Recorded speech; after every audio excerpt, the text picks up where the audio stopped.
Let's go straight to the core of your deepest fears. You are not truly loved. You are tolerated. Does it hurt to hear that?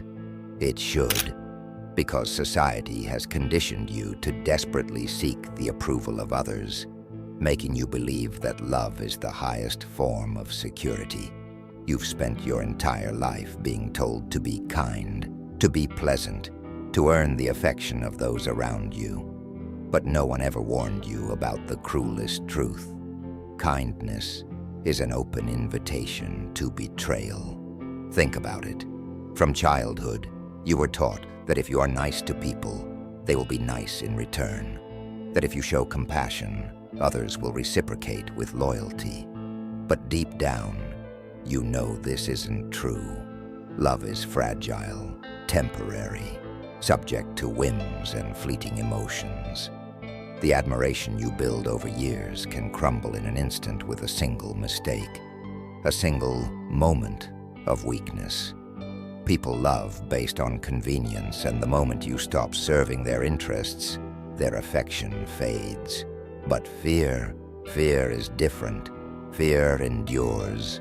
Fear is not fleeting like admiration. It is not dependent on moods or personal sympathies.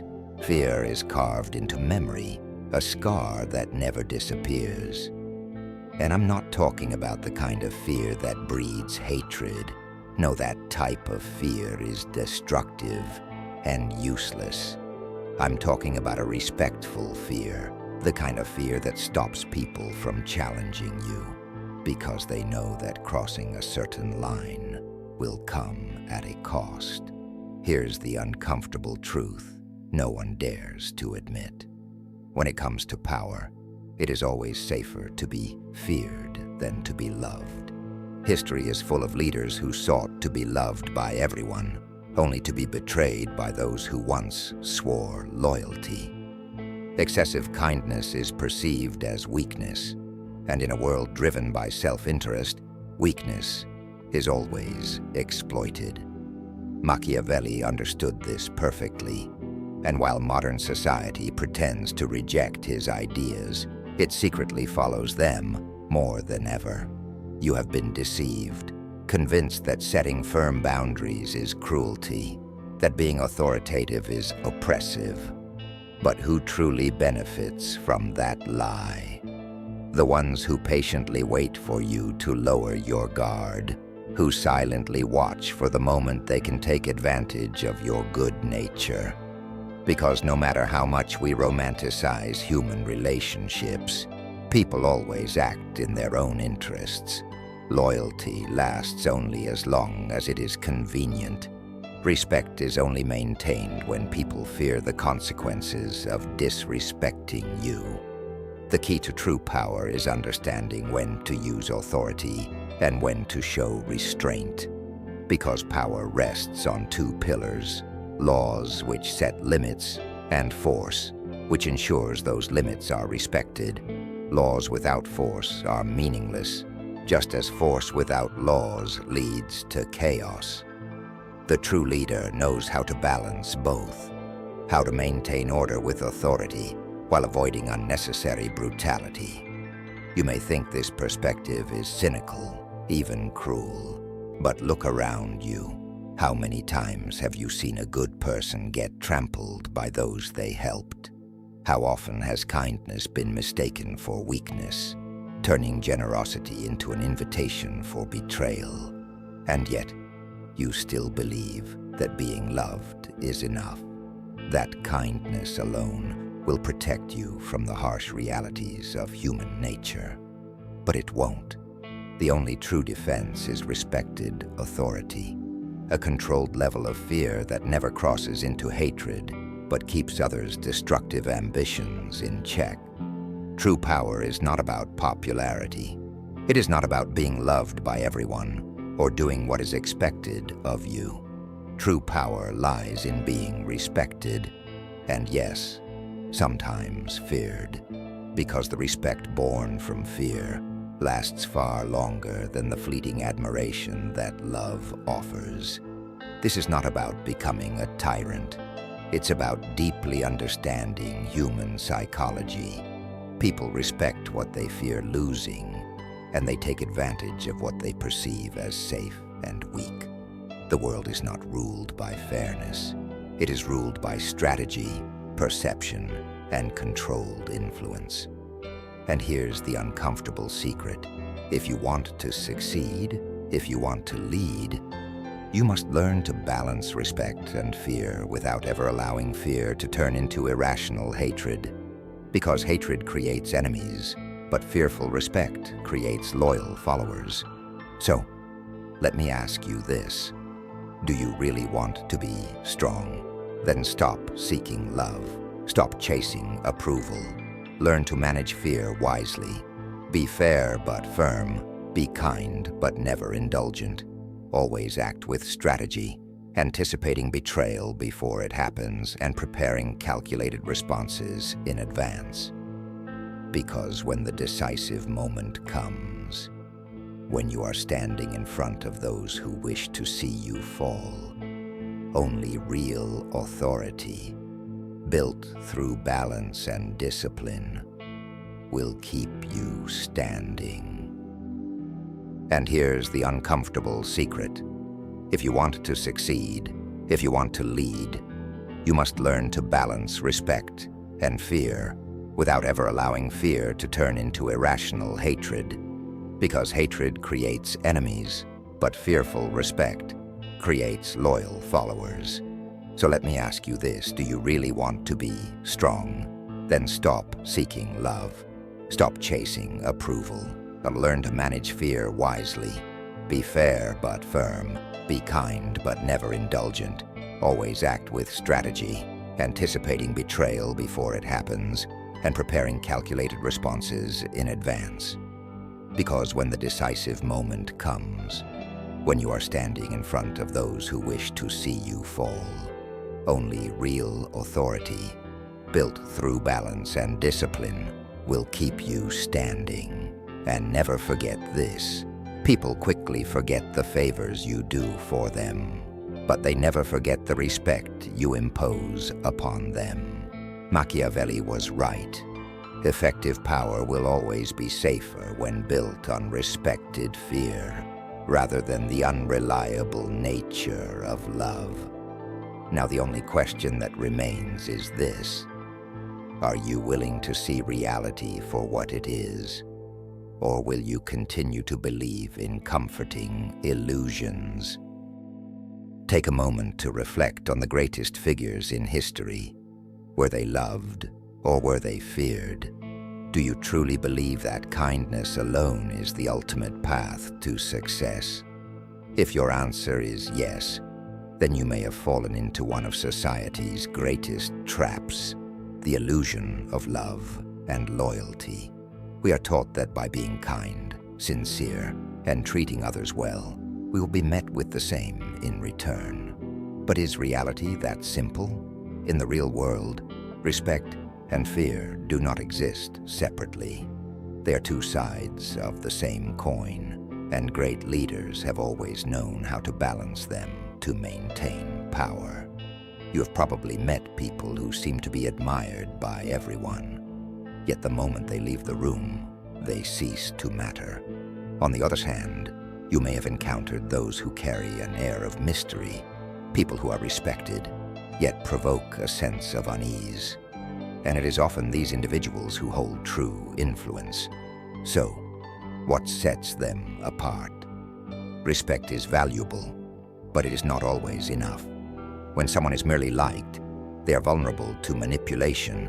Others can take advantage of their kindness, slowly pushing them to their limits. However, when respect is accompanied by a subtle sense of fear, an unspoken understanding that crossing a certain line will have consequences, that is when power becomes real. It is this mystery and unpredictability that makes a leader formidable. Imagine working under two different types of leaders. One who constantly seeks approval, eager to please, and another who stands firm in their decisions, unafraid to impose boundaries. Who commands more respect? Who maintains order more effectively? You may enjoy working with the first leader, but you would never truly fear them. The second leader, however, you might not like them, but you would think twice before opposing them. This is the paradox of power. Affection is fleeting, but fear endures. One wrong word can erase years of admiration, but a well-timed display of authority can leave a lasting impression. This is not about cruelty. It is about psychology, understanding that power is not simply given, it must be maintained. But be careful. If you rely solely on fear without earning respect, you will create enemies. Pure fear breeds resentment, and when hatred takes root, your control weakens.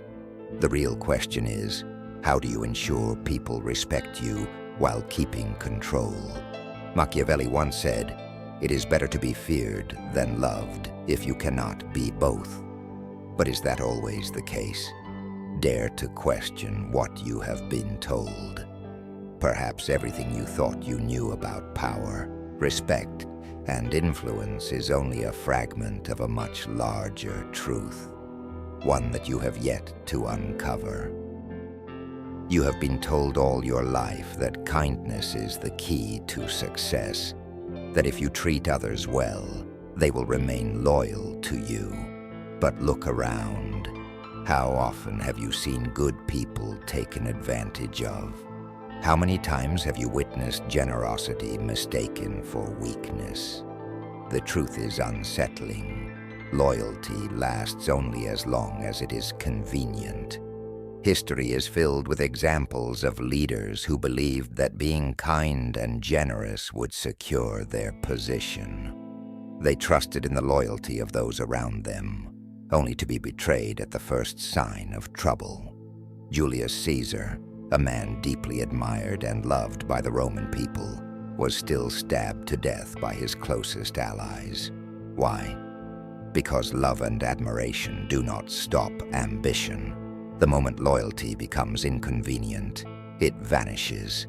This is the harsh reality that many refuse to accept. When you are too kind, too forgiving, you send a silent message to those around you. I am safe. I will not retaliate. And when people sense that there are no consequences for their actions, they begin to test your limits. They push boundaries little by little, until one day you realize you have no control left. You are no longer respected. You are merely tolerated. Ask yourself, when was the last time you saw someone rise to power solely by being kind? The world does not operate on fairness and gratitude. It operates on strategy and perception. If you are too generous, people will not appreciate it. They will expect it. And expectations, once set, quickly turn into demands. What was once a kind gesture becomes an obligation. But here's the real danger. The moment you stop giving, the moment you decide to enforce boundaries, you will face backlash. The same people who once praised your kindness will now resent you for taking it away. They were never truly loyal. They were only loyal to what they gained from you. Machiavelli understood this well. He warned against relying on the loyalty of others because loyalty is not an emotion. It is a transaction. People will stay by your side as long as it benefits them. The only way to ensure real control is through respect, not blind trust. This is not to say that kindness has no place in leadership or influence. A respected leader knows when to be generous, but also when to be firm. The secret is controlled generosity, giving in a way that maintains authority, not undermines it. Kindness should never come at the cost of respect.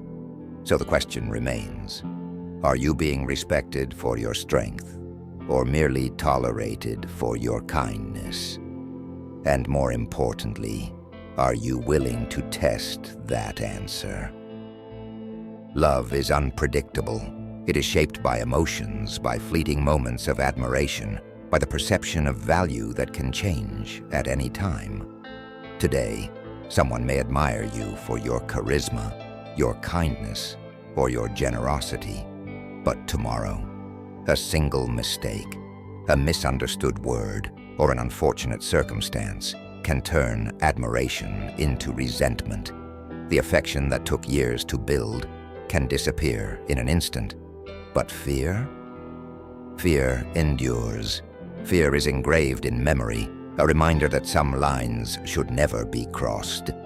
Unlike love, it is not dependent on emotions, moods, or temporary affections. When people fear the consequences of their actions, they act with caution, regardless of how they feel about you personally. That is the difference between being loved and being respected through authority.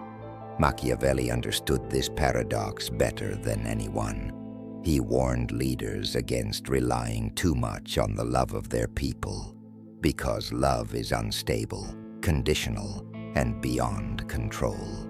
He argued that while it is ideal to be both loved and feared, if one must choose, fear is the safer bet. Why? Because people obey out of fear, even when they no longer admire you. History has proven this time and again. Consider the leaders who prioritized being loved. They sought the approval of the masses. They gave freely. They compromised. And yet, when a stronger force emerged, when their popularity declined, the very people they once relied on turned against them. Their kindness was forgotten, their generosity ignored, and their leadership shattered. Now compare this to those who ruled through calculated fear, not cruelty, but measured authority. They were not necessarily liked, but they were respected. People thought twice before betraying them. Even in their absence, their influence remained strong because the fear of consequences lingered in the minds of those who considered opposing them. But here is the key distinction. Fear must never turn into hatred. A leader who is hated will eventually face rebellion. The goal is not to instill terror, but a respectful fear, a psychological barrier that prevents people from challenging your authority. The moment fear turns into resentment, power begins to erode. So how do you strike the right balance?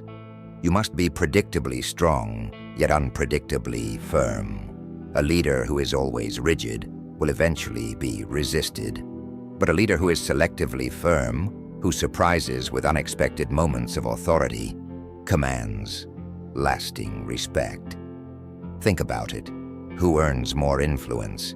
The person who always enforces rules harshly, or the one who enforces them only when it truly matters, making each action significant?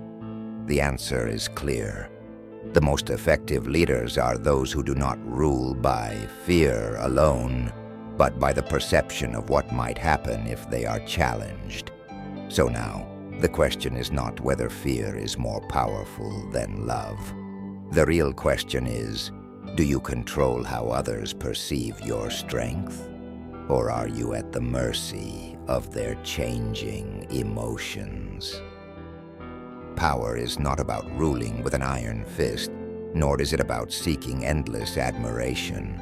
It is about striking a balance between being feared enough to be respected, yet not so much that you become hated. This is the tightrope every leader must walk. Machiavelli was clear. It is better to be feared than loved, but never hated. Why? Because hatred breeds enemies, and enemies conspire. A leader who is merely feared can maintain control, but a leader who is hated will always be a target. The true art of leadership, therefore, lies in managing perception. People must see you as someone who enforces consequences, but not as someone who enjoys punishment. They must believe that while you are fair, you are also unyielding when necessary. This is what creates lasting respect. But perception alone is not enough. There must be a degree of unpredictability. When people know exactly how you will react, they begin to take you for granted. The most powerful figures in history were those who kept others in a state of careful uncertainty. Not paranoia, but an awareness that crossing them would have consequences. Consider a king who punishes every minor offense severely. Over time, his people will grow resentful, and they will eventually rise against him.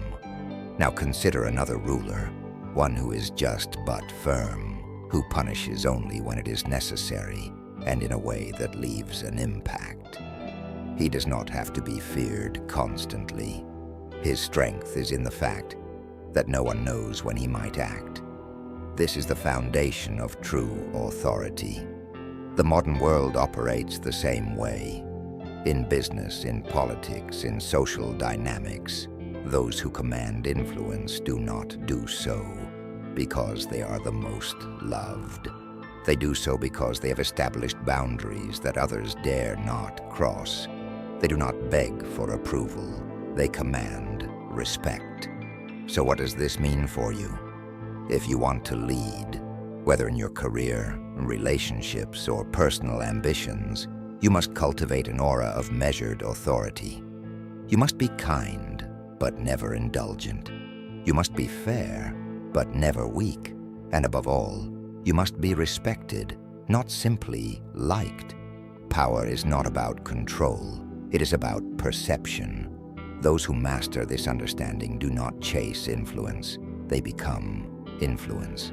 So now ask yourself, do people follow you out of admiration or out of necessity? And when admiration fades, will they still remain?